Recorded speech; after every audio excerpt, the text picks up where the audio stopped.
It's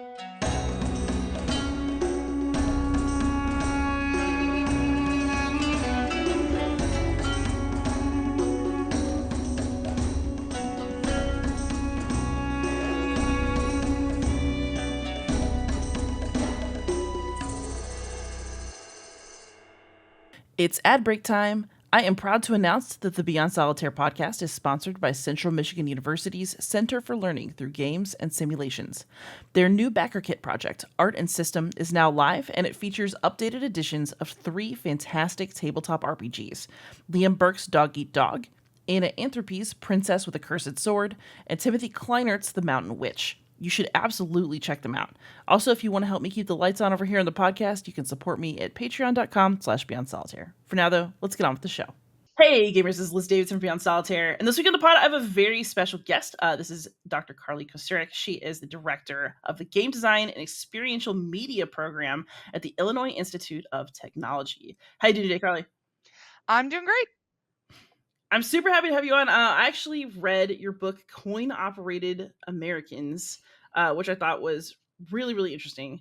And so just to kind of like give a sense of what kind of stuff you work on, tell us about that book, but then maybe just like a description of the kind of work you're doing in general, because you do a lot of video game stuff.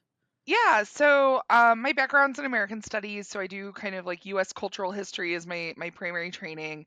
Coin Operated Americans is the book that came out of my graduate school project, my dissertation. Um, and basically, I got really curious about why we think video games are for boys and men. Like, we don't talk about other media that way, and I became like I really wanted to figure out why that was. And so I ended up doing a cultural history project that looked at video game arcades, right? And I think video game arcades are important partially because they're where video games become kind of part of daily life. Um, Computer games, console games are happening around the same time, but we actually have a wave of coin op games that hit before the consoles really take off. And computers were pretty expensive at that time. So people have them, but not average people.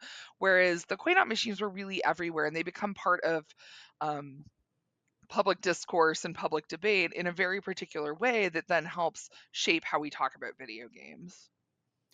That's really interesting. So I just want to say, when I just first started the book, I felt an immediate sense of recognition because my mother bought me a Game Boy on which I played a lot of Tetris for years, and then most of the consoles after that were bought for my brother. Yeah. Yeah, that's like a really interesting problem, and I would love to see some updated research on this because Carolyn Cunningham did some work about it's now been almost 10 years, I think. And she found that one of the major impediments to girls playing games still is actually access to hardware. And when Brenda Laurel was doing work on this in the mid 90s, right, like why don't girls play video games, it was access to hardware. That basically um, if something's bought for, if there's many children in the household and one of them is a boy and the rest of them are not boys, the boy will dominate the console. And not even necessarily maliciously, right? Like this just kind of happens. It could be malicious, who knows? But right. And so if it wasn't like a thing specifically for a child who's a girl, like that child would not play with it. And it wasn't, and so it was really about hardware access. So that's a problem in the 90s. It's still a problem like 20 years later. I'm curious to see if that is still actually something we're seeing a lot of. I don't know. I'd be curious about that. But yeah, that access to hardware is like a really like fundamental issue. Yeah, I'm also really curious about maybe like the "you fly, I watch and comment" phenomenon, because I do have a pretty good understanding of video games up through like the PlayStation 2 and then a gap. And then I started up again later in life because my brother and I, he would play and I would watch and like pay attention to the dialogue and help with the clues. And so like I was there.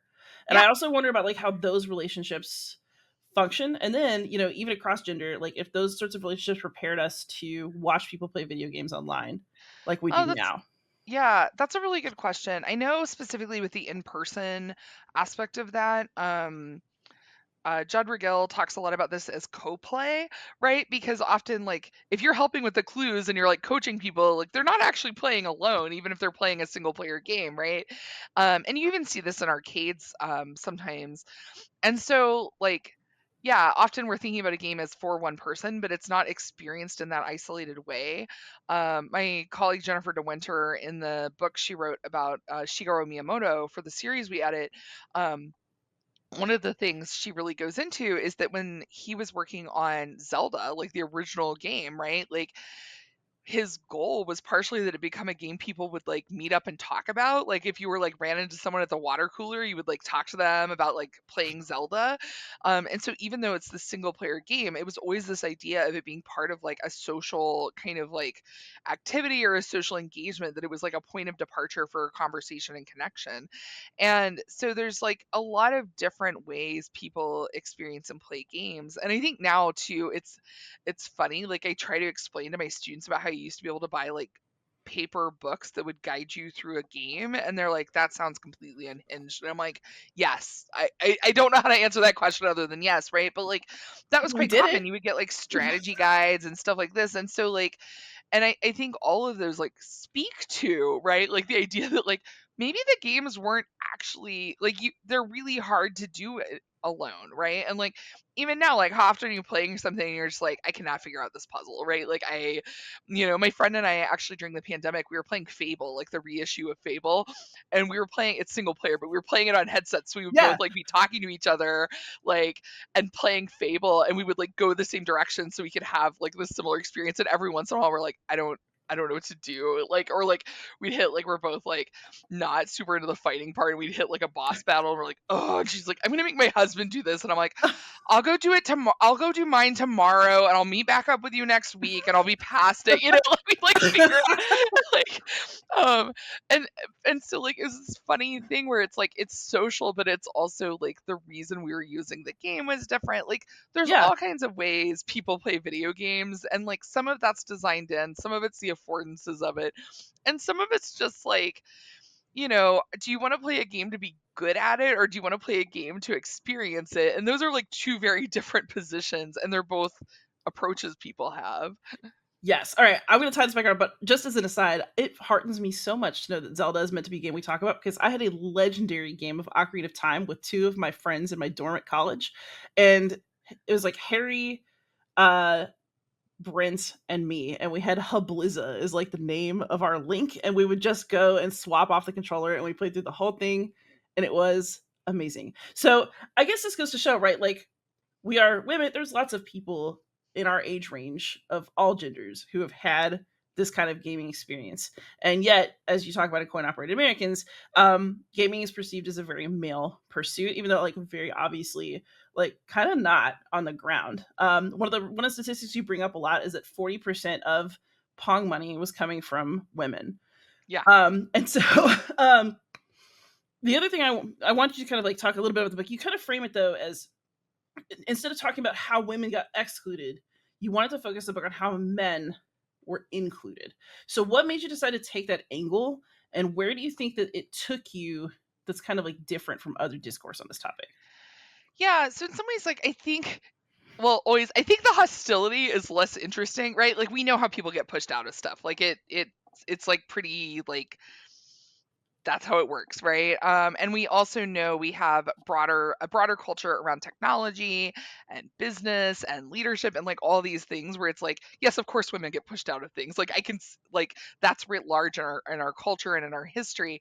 Um, and so I was like more interested in like how did this become so male? Like not how did we push everyone else, but like how did this become like this like signature like experience of like boys and men of a certain age, right? And I think I was really curious about that, partially because a lot of the work that looks at the gender disparity, it looks a bit later, and it actually looks like kind of starting around when my book ends, right? So after that early that second crash in the industry in 1982 and 1983, um, the companies get much more conservative, not necessarily politically but business wise, where they're just not willing to take risks, right? And so they kind of like zoom in on like a core demographic, who they see spending money, and they're like, we don't actually need to worry about anyone else. Like if anyone else buys these, that's fine, but we don't care about them.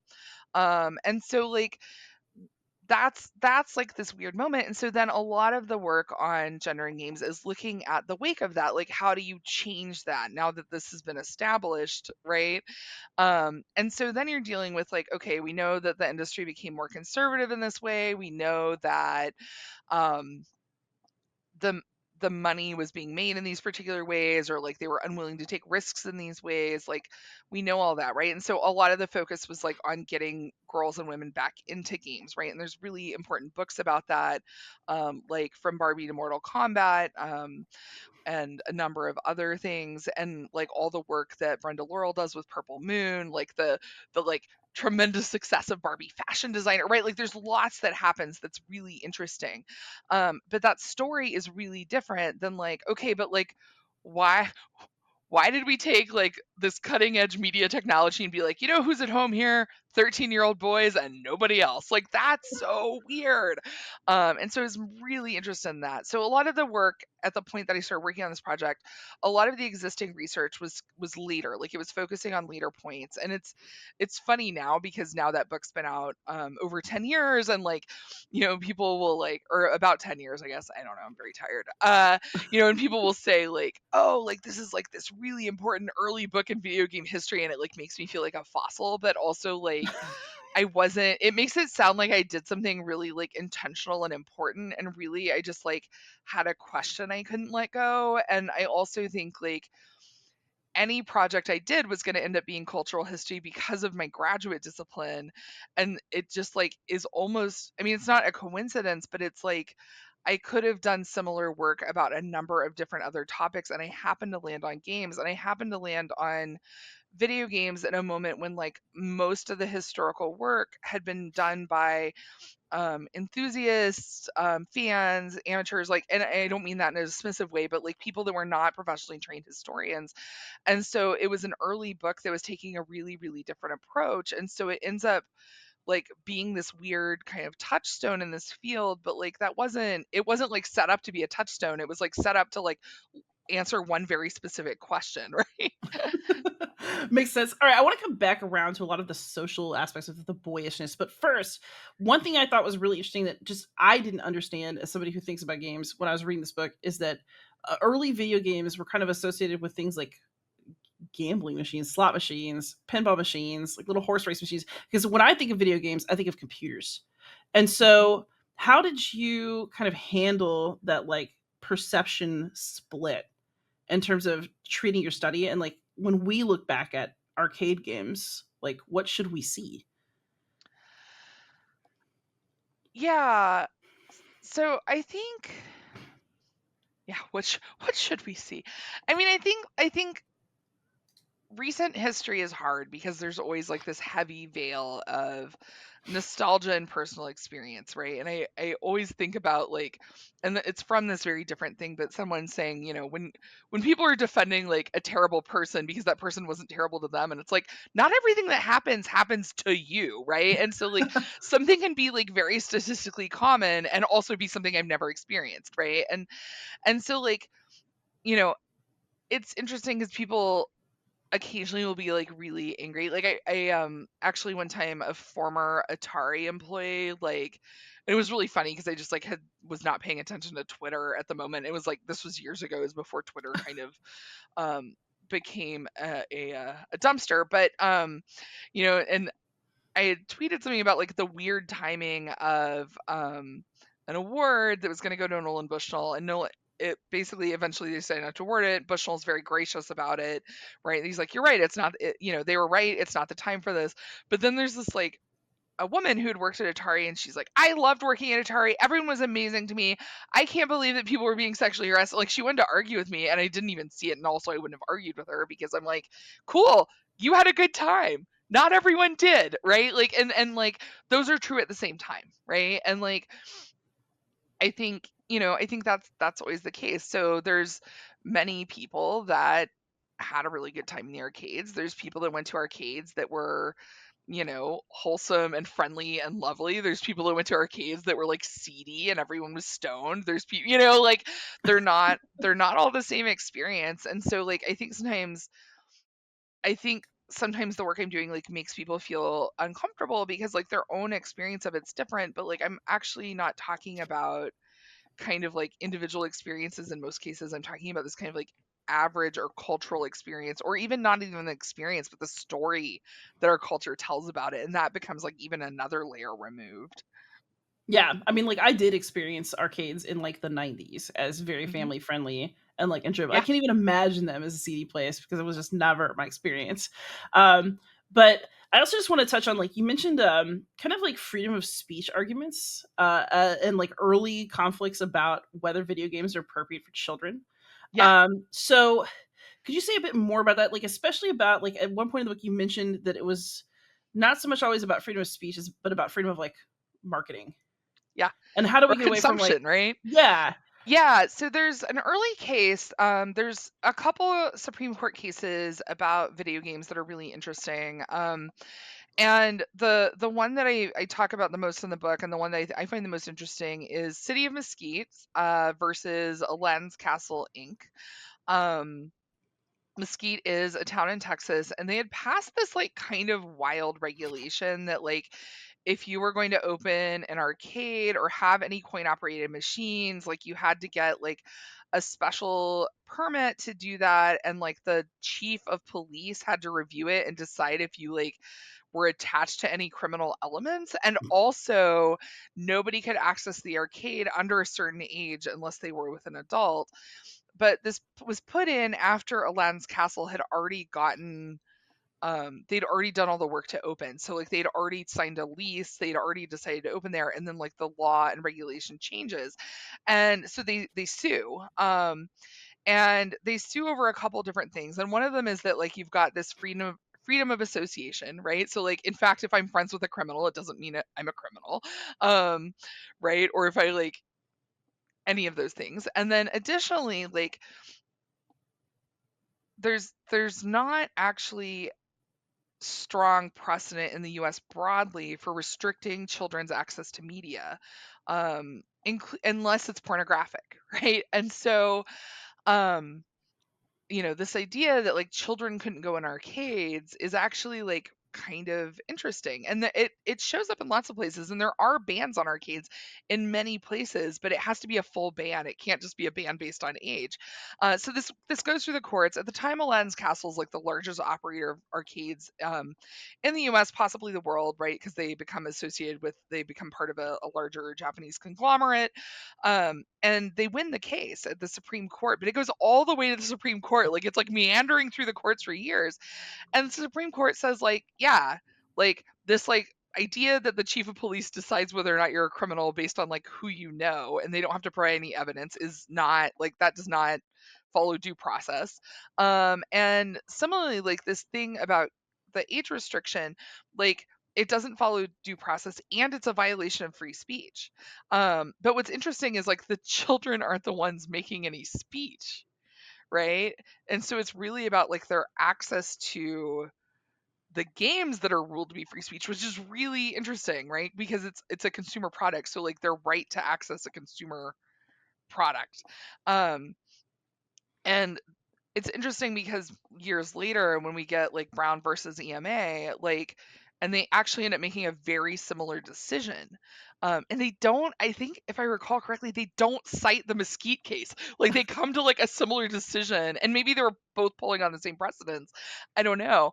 And so like there's really, really not much precedent for restricting youth access to media in the US. And there's different points where people are uncomfortable with it for different reasons.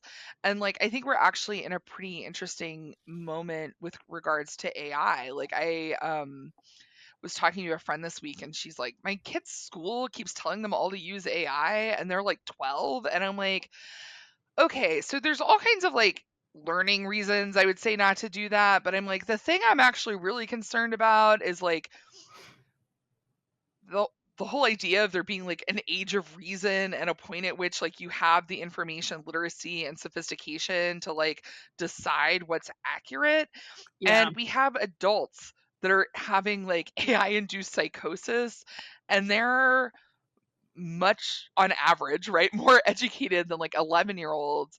And are they getting training saying like, hey, by the way, don't talk to the AI like it's your friend. Hey, by the way, don't ask the AI for advice. I mean, we know these systems allegedly have guardrails, but they're still giving out like advice on suicide and stuff. But then I also don't know how we would regulate this, because I don't know that we would, legally find grounds to restrict access. So it's this like thorny, messy issue. Um, and we see it with games that are online too, right? Like my kid plays a lot of Minecraft, and it's like on a server out of her house, so like only at home, only with our family. Um, and like my friends are like, oh, like how do you let her do that? I'm like, she can't talk to anyone. Like the second she could talk to anyone, I'm concerned, right? But I also still don't know, like in some ways, like what's happening in this very expansive system. So it's just really complicated. And so it's funny because like now the arcade games like always look really almost quaint, right? It's Yeah. like, oh, how charming with their pixels and their buttons and such, right? Um, but I think it's important to remember that like people in the past aren't dumber than we are, right? Like they're like as sophisticated as we are in terms of how they understand the world they exist in, how they think about things, etc. And so like, yeah, of course people are terrified of games. Like it's an interactive media form. It's not something people had a great deal of experience with. Like, and we didn't know how that would affect people. Um and so like being afraid of that, like it's not just reactionary. Like it's also maybe a moment to be like, wait, we should think about this, right? And it's, I think it's so easy to paint people who want to restrict access to some of this stuff as villains. But I don't think they're villains. Like I think they can be wrong sometimes. But other times I'm like, yeah, maybe we should be careful, right? Like um one of the big things that gets brought up in one of these cases is that children were like spending their lunch money at these games that were at a like corner store near the school, right? And they would show up to the school and they didn't have lunch money, and like the PTA like fund that was there for kids that couldn't afford lunch would cover their lunches, but it was like running through the fund really quickly, right? And like I understand why they wanted to regulate to fix that, but I actually wonder if like a quicker fix would have been to like, nicely talk to the person that ran the machine and just be like, "Hey, can you like unplug it until the kids are in school so they don't stop on the way to school? Like if they play after school, that's great, right? Nobody, that's fine. But it's causing this like very specific problem." And and who knows, maybe that guy was like, "Yeah, screw you. I want their lunch money." Or maybe he would have been like, "Yeah, that's a good point." Right? Like I don't know. Yeah. And so like I think sometimes regulation is like this like go-to solution for what are kind of like neighborhood problems, and you can see that play out. But we have bans on arcades that last into this century, which is totally wild to think about. I love thinking that like, it's like, no, you can't play Pac-Man in the year 2012 or whatever, like it's just this like really, but it's a long, long history, and it's a really fraught history. Do you think that talking about freedom of speech in terms of freedom to market and freedom to spend money impacts the way that we talk about video games today as art? Because like I think of video games now as an art form, and like Pentiment made me cry, Oh and yeah. like I like sobbed at the end of the game, but like, and it's not the only game I've ever cried in. And so like I think a lot now about like we kind of talk about games as like a lesser media form, Mhm. and do you think that that kind of beginning in kind of a more consumeristic set of arguments has impacted that all the way until now? I think we're always kind like there's like a period in which any medium is not accepted as art, right? And like we see this with film, we see it with photography, we see it with television, right? Like it takes a long time for things to start being taken seriously. And you can even see this with like digital art, right? Like a lot of the early stuff people are like, "Oh, they made it in a computer," and like who Yeah. knows? Like who knows what conversations we'll be having about current technologies in like 15 or 20 years. I don't know. Um I do think that idea of a right to consume does have some weird implications in terms of how we think about free speech. And like one of those is, I think a lot of the discourse about free speech is like very abstracted from the actual principle, which is a legal principle, which is that the government can't restrict you, right? But like a random business can. So like my students were always shocked to learn that like movie ratings actually have no legal weight, like none. They're not required. I can sell you a ticket to a movie that is R rated and you are 3. It's fine, right? Like I Totally can give fine. it Nothing. What I could can go give wrong? those movie tickets to a baby, right? But what actually is at play is that like the movie theater would fire me for selling them. Right? This is largely an industry driven self regulation that has this kind of like quasi legal veneer. And that's true of almost all media rating systems because they're all modeled on that rating system, on the MPAA system, right? Um, and so that's kind of this weird thing where like we often assume things have legal weight and don't. And people talk about freedom of speech and they really mean something about censorship, or, and this is the one I think is even weirder, they don't just mean the freedom to say things, they mean the freedom to be heard, like Hmm. that people must be compelled to listen to them. And so I think that idea, like something gets muddied when freedom of speech becomes the right to consume, and then like goes one step further and suddenly it's an obligation, right? That it's not, your free speech is being infringed if people aren't listening to you. Yeah. Um, and I think that is very, very peculiar. And I see it come up quite a bit. And like, I think there's been a shift in internet culture around this because like there used to be this idea that if you were like blocking people, you were somehow like not like infringing on their free speech in the legal sense, but that you were like engaging in censorship, right? Um, but really like I'm not obligated to listen to everything that like randos yell at me on the internet, and like that would be bizarre. And so like I've noticed that there's been a shift on that, right? And like so I'm curious to see if that's just like us starting to understand these things as something else, or if like there's been some real changes in how we're talking about them.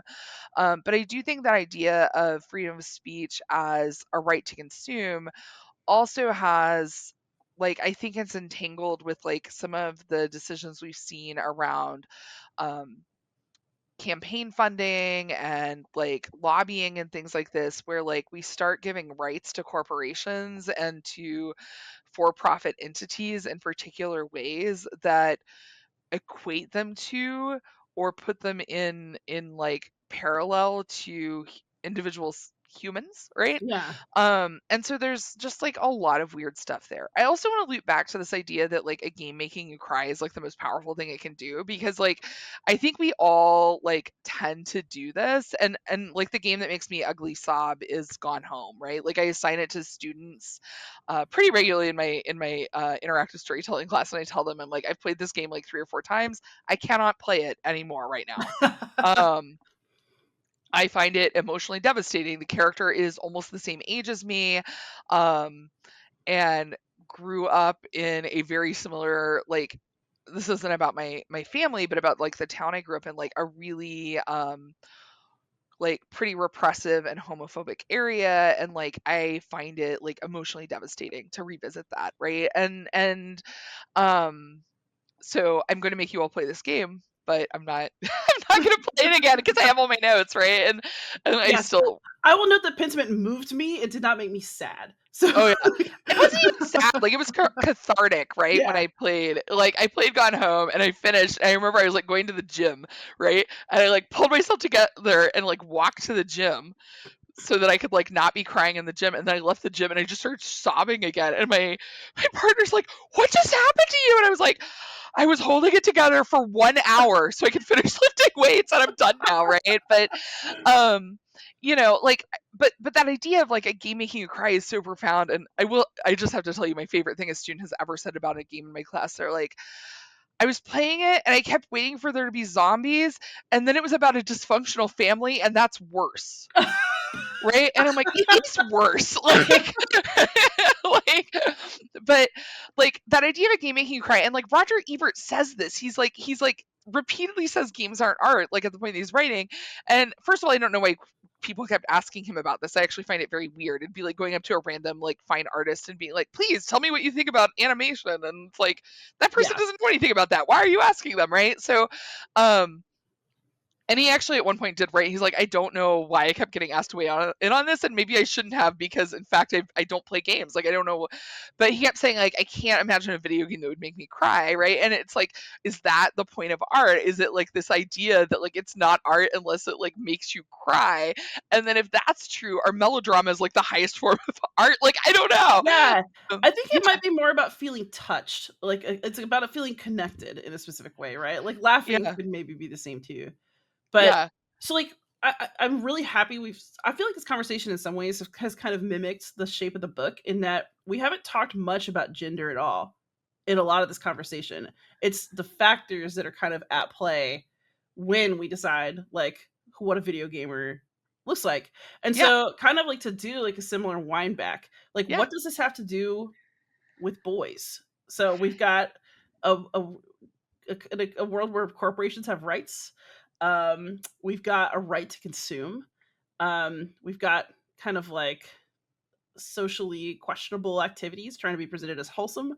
Where do boys come in?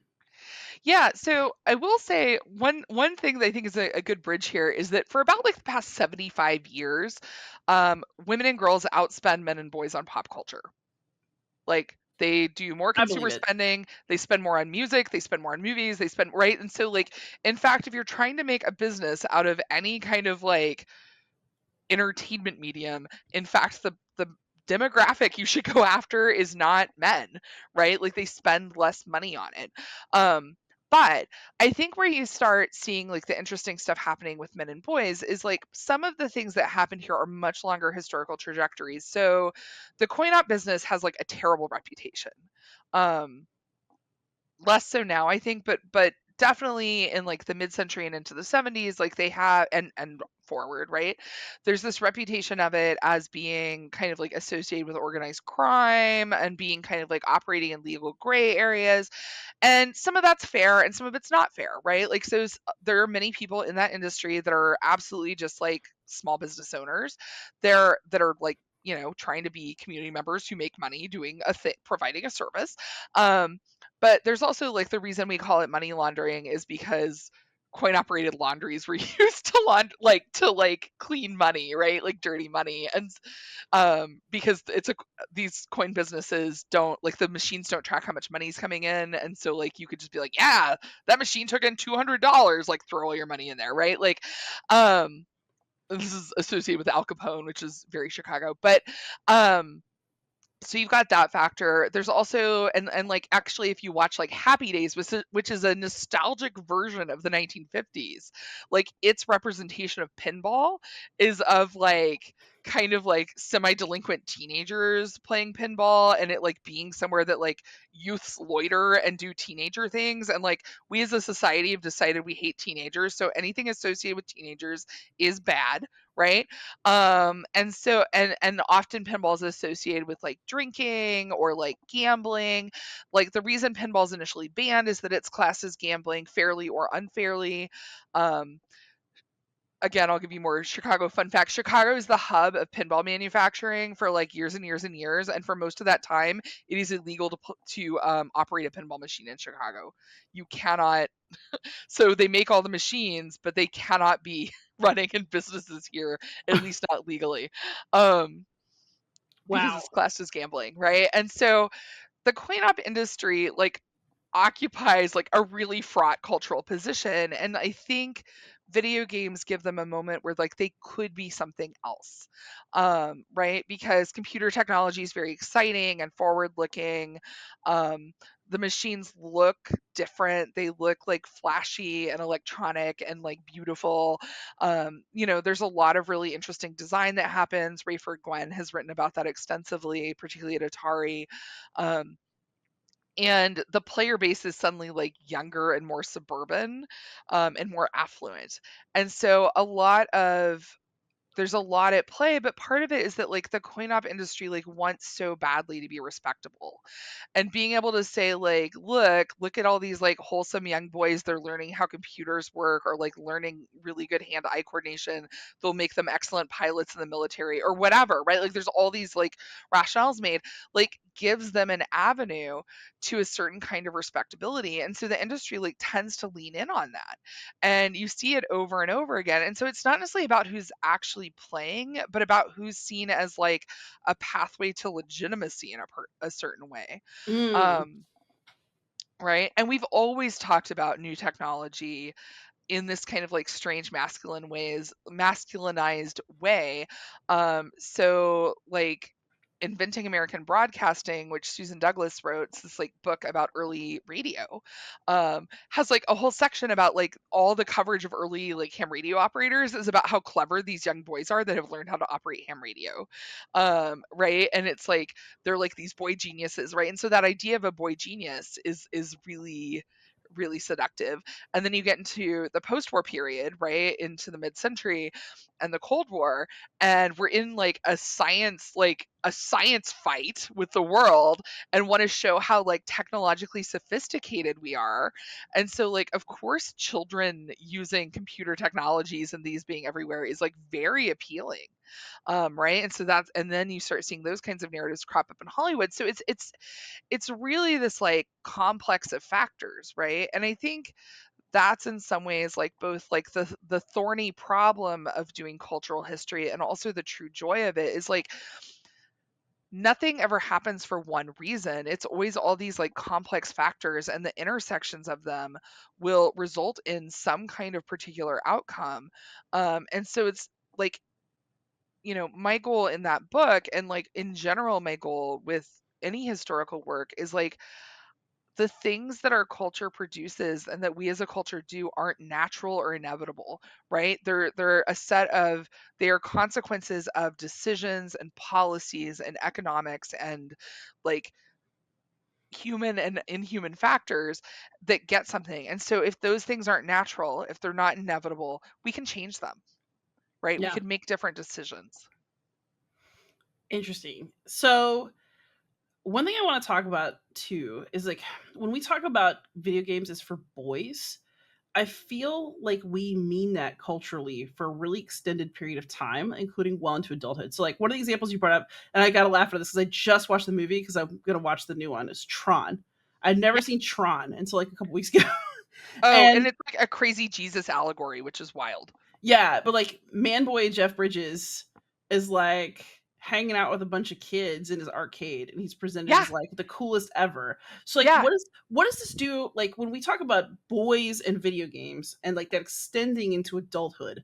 Like what are what are we doing in terms of like extending like what is so good about boyhood in a man? You get to Like play, right? Like and like there's power in that, and like there's a lack of consequences, right? There's a chapter in the book about this, about Tron and war games, and like I talk a little bit about the Last Starfighter, which is interesting because it operates quite differently. um but like you were rewarded for what you do well, and you were forgiven for what you do poorly, right? And so it's only rewards. And so like in war games in particular, I find it really telling because like he does something that's like super duper triple illegal, right? But then he saves the world, and everyone's like, never mind, it's cool that you like hacked into a government facility secure database and almost started World War III and ended us all. That's fine, right? Like you get to retreat back into boyhood, and be absolved. um right, and so like I think that's a huge part of it. um and so you're given this leeway. It's not available to proper adults, right? It's not available to women or girls because the consequences of mistakes are always much higher, right? Like this is like why women don't get diagnosed with autism, is because like the social consequences, or ADHD, right, is like the social consequences of enacting ADHD in a stereotypical way are so dire for girls that they don't do it, and develop instead other problems like chronic anxiety, right? So boys are free in a particular way, but specifically white boys, specifically middle class boys, right? Like there's very different consequences for everyone else. So like of course you would retreat to minimal consequences. That sounds great, right? Yeah. And so I think that's one part of it. I do think there's also in like a less kind of like dire and upsetting, but still sad way, um, culturally in the United States, when we talk about play, we're almost always talking about children. Like adults don't get to play. And that is part also of how um video games become classed as for boys because like playing is a child thing and so adults don't do it. Um and that's also part of how like regulatory conversations happen where I actually think it's weird to assume all games are for children. That doesn't make any sense. Like I'm not going to give Pentiment to my 7-year-old. That would be deranged, right? But right, like can you imagine doing this thing? Um Right, like that's wrong. That's not the right thing, right? And like we don't assume all movies are for children. That would be bizarre. But like for some reason with games, for a very long time, all games are assumed to be for children. And so like when we're arguing about Grand Theft Auto in the 90s, it's not an argument about whether or not Grand Theft Auto is okay for adults, right? It's actually Right. an argument about whether or not it's okay for children and it's not actually made for children. Um and Yeah. so like of course it's not. Although my brother and I had it young because nobody thought about it because it was a game, and so clearly you could buy it for children. We turned out Oh, okay. yeah, you can buy children anything, it's fine. I can buy my child R-rated movie tickets. It's fine. Yeah. It's legal. I don't know if it's fine, right? And so, like, I think, like, boyhood comes to dominate, like, for particular reasons. Derek Burrell has a book called Die Trying, about video games and masculinity, and I don't 100% agree with, like, the all of the book, but, like, he makes this really powerful point about, like, the kind of masculinity around video games lets men retreat back into boyhood and so it gives them this kind of like shell defense against adulthood, right? And I think in many ways like adulthood is the land of consequences. Like childhood is the place where nobody dies and childhood's also the place where you're always forgiven. Yeah. I also thought it was really interesting, like you talked a lot about kind of video games and competitiveness being tied with athleticism. But so like there's that iconic picture, right, of like the boys lined up behind their arcade cabinets in a mainstream America Mhm. street, and there's like some cheerleaders in front of them cheering them on. But I guess one thing this has made me think about is that the other thing about athleticism also has a natural endpoint because your body gives out. Yeah. So you can be like the young star, like Friday Night Lights, or like, you could be in the in in Major League Baseball, you could be in the NFL, but eventually you are forced physically to grow up. Yeah. With video games, you're not. Although your Twitch skill does actually Yeah. deteriorate, right? Like that kind of thing. But I know, like my favorite example of this actually is Roger Sharp, who's very famous if you know about pinball. Roger Sharp played the pinball game that convinced New York City Council to legalize pinball in New York because it was banned because it was a game of chance and his play was so masterful that it proved to them that it was a game of skill. And he went in on to work in the pinball industry for many years. He'd been a journalist before that. He actually, like, I read reports of him playing. He lives in the Chicago area, and there'll like be some coverage of him every now and then. There was a biopic of him that came out last year of a movie, and people still talk about like the beauty of watching Roger Sharp play pinball, right? That like he's so good at it, and now he's elderly and his sons like work in the industry, like really charming story, and so like you do get certain people where it's like, oh, I can see what you were and you still are, and it's amazing. I think about this sometimes when you see like aging dancers, right? Where like their style of dance really changes, but the like you can still see the grace, you can still see the skill and the refinement and the power of that. Yeah. Um, and so I do think games offer some potential for this, but I'm also not convinced that competition is or should be the sole purpose of games, right? Like, and No. indeed, like as we've been talking about games that like we both played, like many of my favorite games are not competitive at all. Right. But it made me think of King of Kong, which actually, as if I recall, like inspired your book. But I also Oh remember yeah. watching the film and feeling simultaneously like very charmed by and like kind of sad about the culture that was Yeah. like depicted in the film. And you know, it can go on and on, like the return to boyhood. Oh yeah, absolutely. Like, And it's interesting because I interviewed Walter Day, who's a um very nice man, right? Like, and I don't think anyone would argue about whether or not Walter Day is a very nice man. He's a very nice man. And he organized that iconic photo. He's like the referee that's in King of Kong. And, I think the there's definitely like a lot of kind of hurt feelings around that film, like fairly or unfairly, right? Like I think there's a variety of things that happen. But the one that I remember, and I believe it because nobody has ever told me anything different. And like it would be a weird if I was wrong, I think somebody would correct me if Walter had misremembered.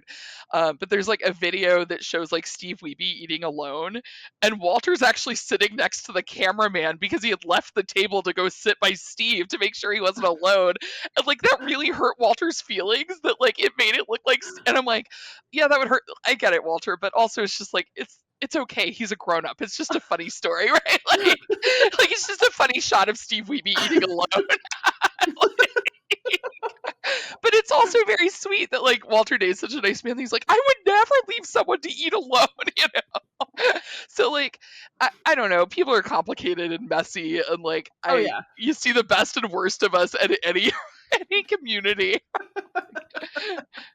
So when we talk about kind of like this culture though of like boyish, full of mischief, super talented, like genius kind of stuff that's coming out of, that's like the narrative, right? Of like the Yeah, young arcade wonderkind. yeah. Do you see that narrative persisting in tech narratives now, including like, oh, the brilliant AI CEO who I actually probably think is an idiot, or like, Or who just got or who has been sued for sexual abuse by his sister, right? yeah, Yeah, right? Like I think there are certain people we see as above consequences. I think when we talk about CEOs of tech companies, particularly tech startups, and not just CEOs, right, but like founders, people tend to talk about them like they're young, like way past when that makes any sense, and it's because they were young when they started, but also because I think the narrative of them being young is much more appealing, right? So like nobody's like this amazing man, his 10th startup finally took off and made money, even though like something like a huge percentage of startups either fail or close before you really ever hear about them. It's a much better story if they're young, right? Like Bill Gates, captain of industry, not a good story. Bill Gates started his company in his garage. Yes, right? Like and yeah. so there's like a lot of that I think still. And like when I wrote that book, I remember where like people were still talking about Bill Gates and Steve Jobs like they were like kids. And I'm like, that man has millions of dollars and is like a grandfather. Like what are we doing, right? Like um or like are we sure Steve Jobs is a genius? He thought you could eat only apples. Like and I don't know, that seems like an important question to ask sometimes like Oh, that's hilarious, actually. So, and then I guess like kind of a next question before I want to ask maybe about video game history in general and how this fits in is, where does this leave women and girls? I feel like there is a desire a lot of the time to like get more women and girls to play video games. It doesn't seem to happen in our larger perception. It's clearly happening for real in the sense that like probably half of women, I mean, probably half of gamers are women at this point. Like, Mhm. if you count cell phone games, and like if you count all games, we're at parity for sure. Yeah. But how do we change that perception? And like, is that something that's important to bother with? Is it, as a cultural Yeah, historian, I mean, like, is it I prescriptive or is it descriptive?